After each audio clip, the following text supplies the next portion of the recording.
नाम के एक छोटे से गांव में मोहन नाम का एक गरीब लड़का रहता था। उसके परिवार में उसके साथ उसके बूढ़े माता पिता रहते थे। सोहन का परिवार बहुत ही गरीब था। उनके पास ना तो कोई जमीन थी, नहीं खाने के लिए कोई साधन था। सोहन दिन भर मजदूरी करता और उससे जो कुछ भी कमा पाता उसी से अपने पूरे परिवार का पेट भर लेता। यह देखकर सोहन के माता पिता बहुत दुखी होते। हमारे पास ना अपना घर है और ना ही अपनी कोई जमीन। हमारा बेटा दिन भर दूसरों के खेतों में मजदूरी करता है और उसके बदले भी उसे बहुत कम पैसे मिलते हैं।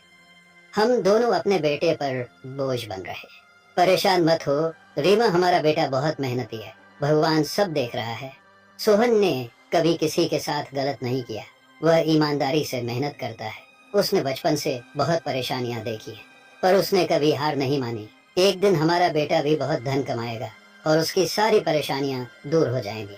सोहन हमेशा सोचता था कि आज भले ही उसकी किस्मत उसका साथ ना दे रही हो, पर उसे यकीन था कि अगर वह मेहनत करता रहेगा तो एक दिन उसका भाग्य भी बदलेगा और उसकी सारी परेशानियां खत्म हो जाएंगी।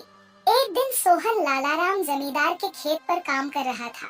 लालाराम पास के एक पेड़ के नीचे बैठा था। सोहन अपने काम में लगा हुआ था। तभी उसने देखा कि लालाराम बहुत ही उदास है और गहरी चिंता में डूबा हुआ है। लालाराम को उदास देख मोहन तुरंत लालाराम के पास गया और बोला, क्या हुआ मालिक, आप बहुत उदास लग रहे हैं। मुझे ऐसा लग रहा है जैसे आप किसी गहरी चिंता में हैं। कुछ हुआ है? मुझे बताइए, क्या पता मैं आपकी कोई सहायता कर सकूं। सोहन की बात सुनकर लालाराम को गुस्सा आ गया और वह सोहन से गुस्से में बोला, अरे तू मेरी क्या सहायता करेगा? तू खुद अपनी सहायता कर सकता है क्या? अगर तू किसी की सहायता करने के काबिल होता तो क्या तुझे 2 वक्त के खाने के लिए आज मेरी जमीन पर काम करने की जरूरत पड़ती? चल यहाँ से जा, अपना काम कर और मुझे परेशान मत कर। सेठ जी, ऐसा नहीं है, यह सब वक्त वक्त की बात है। सब किस्मत का खेल है और इंसान को अपनी मेहनत पर विश्वास रखना चाहिए। आज भले ही किस्मत मेरे पक्ष में ना हो, लेकिन अगर मैं ईमानदारी और लगन से मेहनत करता रहूंगा तो किस्मत भी एक दिन मेरी तरफ झुक जाएगी। मेहनत और धैर्य से तकदीर के दरवाजे खुलने में देर हो सकती है, लेकिन मेहनत कभी बेकार नहीं जाती। मोहन की बात सुनकर लालाराम बहुत प्रसन्न हुआ। अरे सोहन, तेरे विचार तो बहुत अच्छे हैं। तेरी बातें सुनकर मन को एक सुकून सा मिला है। इतनी परेशानियों में भी तू अपनी जिंदगी खुश होकर काट रहा है। सेठ जी, यह सब मेरे पिता की सीख है। जब भी मैं किसी चीज के लिए अपने पिता से जिद करता था तो मेरे पिता हमेशा मुझे यही समझाते थे, बेटा सोहन, हमारे पास इतना धन नहीं है कि मैं तेरी हर इच्छा पूरी कर सकूं, लेकिन एक बात हमेशा याद रखना, जिंदगी भी मौसम की तरह होती है। कभी यह धूप की तरह खुशियों से भरी होती है, कभी ठंडी की तरह कठिनाइयां लाती है और कभी बारिश की तरह परेशानियां आती है। लेकिन जैसे हर मौसम बीत जाता है वैसे ही जिंदगी के मुश्किल हालात भी गुजर जाते हैं। बस धैर्य और हिम्मत बनाए रखना जरूरी है, क्योंकि एक दिन सब कुछ ठीक हो ही जाता है। अरे वाह, लगता है तेरे पिता बहुत ही नेक इंसान है। किसी दिन मैं भी उनसे जरूर मिलूंगा। मालिक, क्या हुआ है? आप एक बार मुझे साफ साफ बताइए, क्या पता आपकी परेशानी का कोई हल मिल ही जाए। अरे सोहन, मैं एक बहुत बड़ी परेशानी में फंस गया हूँ।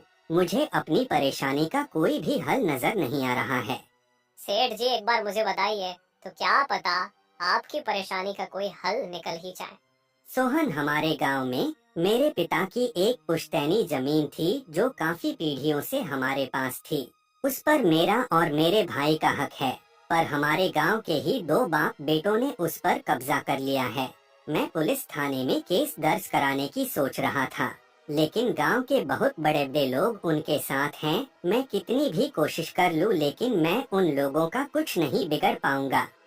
अब तो उन लोगों ने उस जमीन पर खेती भी शुरू कर दी। मेरे पिता की पुश्तैनी जमीन मेरे हाथों से छीनी जा रही है, इसलिए मैं बहुत परेशान हूँ। मुझे समझ नहीं आ रहा मैं अब क्या करूँ। आप सही कह रहे हैं सेठ जी, अगर आप कानून का सहारा लेकर भी अपनी जमीन को वापस लेने की कोशिश करेंगे तो भी आप उनका कुछ नहीं कर पाएंगे। हाँ सोहन, अब तू ही बता मैं अब क्या करूँ। मैं तो सोच सोच कर परेशान हो गया हूँ। मेरी पुश्तैनी जमीन छीनी जा रही है और मैं कुछ भी नहीं कर पा रहा। सोहन ने कुछ देर सोचा और कहा, मालिक, आप चिंता मत कीजिए, हर परेशानी का कोई ना कोई हल जरूर होता है। अगर आप चाहे तो एक तरीका है जिससे आप अपनी जमीन वापस पा सकते हैं। अगर ऐसा कोई तरीका है तो जल्दी बताओ सोहन, वह क्या तरीका है? सोहन ने लाला राम को अपनी सारी तरकीब पूरी तरह समझा दी। तरकीब सुनकर लाला राम मोहन से कहता है, अरे वाह सोहन, तू तो बहुत समझदार है। तूने तो बहुत अच्छी तरकीब बताई है। ऐसे तो मेरी जमीन मुझे जरूर मिल जाएगी। मैं तुझसे वादा करता हूँ, अगर तेरी यह योजना सफल हुई तो मैं अपनी जमीन का एक हिस्सा तेरे नाम कर दूंगा। अरे मालिक, आप ऐसा क्यों कह रहे हैं? आप मेरे मालिक हैं। आपकी वजह से मुझे अपने घर के लिए 2 वक्त का खाना मिल जाता है। आपकी मदद करना तो मेरा फर्ज है। मुझे आपकी जमीन नहीं चाहिए, ठीक है? सोहन, तुम बहुत नेक इंसान हो। कल से तुम इस काम पर लग जाओ। सोहन फिर से खेत में अपने काम पर लग जाता है। अगले दिन सोहन जगत और विनोद नाम के उन बाप बेटों के पास पहुंच जाता है जिन्होंने लाला राम की जमीन पर कब्जा कर रखा था। नमस्कार सेठ जी, मैं यहाँ से गुजर रहा था तो पास के लोगों ने बताया कि आपके यहाँ काम के लिए मजदूर की जरूरत है। क्या आपके यहाँ मुझे भी कोई काम मिल सकता है? अरे अरे, कौन हो तुम? तुमसे किसने कह दिया कि यहाँ मजदूर की जरूरत है? यहाँ किसी मजदूर की जरूरत नहीं है। सेठ जी, मैं एक मजदूर हूँ। पास ही के गांव में रहता हूँ, काम की तलाश में इधर उधर भटक रहा हूँ। हर दिन कहीं ना कहीं काम मिल जाता है, बस उसी काम को करके अपना पेट पालता। कभी खेती कर लेता हूँ तो कभी कोई मजदूरी। यह तो ठीक है, पर हमारे यहाँ फिलहाल कोई काम नहीं है। सेठ जी, मैंने तो सुना है कि आप लोग इस गांव के सबसे बड़े जमींदार हैं। आपके पास बहुत सारी जमीन है, इसलिए आपके यहाँ हमेशा मजदूरों की जरूरत रहती है। इसलिए मुझे लगा कि यहाँ मुझे कोई ना कोई काम जरूर मिल जाएगा। अरे भाई, मैंने कहा ना, यहाँ किसी भी मजदूर की जरूरत नहीं है। इसका मतलब लाला राम सेठ आपके बारे में सही कह रहे थे। लाला राम ने हमारे बारे में क्या कहा? अरे कुछ नहीं सेठ जी, चलिए तो मैं चलता हूँ। सेठ जी, आपके यहाँ तो कोई काम नहीं है, मैं अपने लिए कहीं और कोई काम देख लेता हूँ। सोहन वहाँ से जाने लगता है।